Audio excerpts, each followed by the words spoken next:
اختر علی مان کی نظم مسجد۔ دور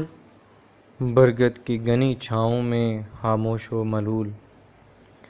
جس جگہ رات کے تاریک کفن کے نیچے ماضی و حال گنہگار نمازی کی طرح اپنے اعمال پہ رو لیتے ہیں چپکے چپکے۔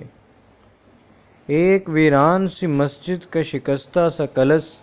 پاس بہتی ہوئی ندی کو تکا کرتا ہے، اور ٹوٹی ہوئی دیوار پہ چنڈول کبھی گیت پھیکا سا کوئی چھیڑ دیا کرتا ہے۔ گردآلود چراغوں کو ہوا کے جھونکے روز مٹی کی نئی تہہ میں دبا جاتے ہیں، اور جاتے ہوئے سورج کے وداعی انفاس روشنی آ کے دریچوں کی بجھا جاتے ہیں۔ حسرت شام و سحر بیٹھ کے گنبد کے قریب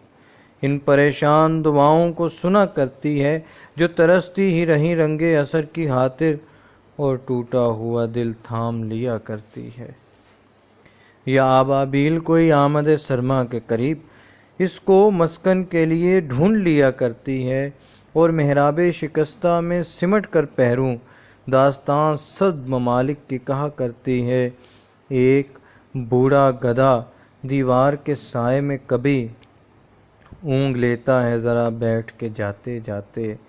یا مسافر کوئی آ جاتا ہے وہ بھی ڈر کر ایک لمحے کو ٹھہر جاتا ہے آتے آتے۔ فرض جاروب کشی کیا ہے سمجھتا ہی نہیں، کالا دم ہو گیا تسبیح کے دانوں کا نظام، طاق میں شمع کے آنسو ہیں ابھی تک باقی، اب مصلی ہے نہ منبر نہ مؤذن نہ امام،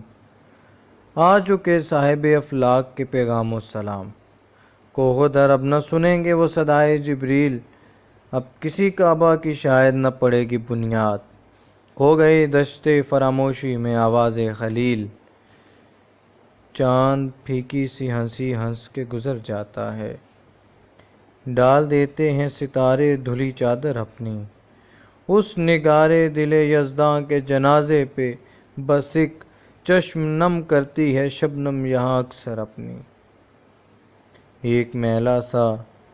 اکیلا سا فسردہ سا دیا روز راشا زدہ ہاتھوں سے کہا کرتا ہے، تم جلاتے ہو کبھی آ کے بجھاتے بھی نہیں، ایک جلتا ہے مگر ایک بجھا کرتا ہے، تیز ندی کی ہر ایک موج تلاطم بردوش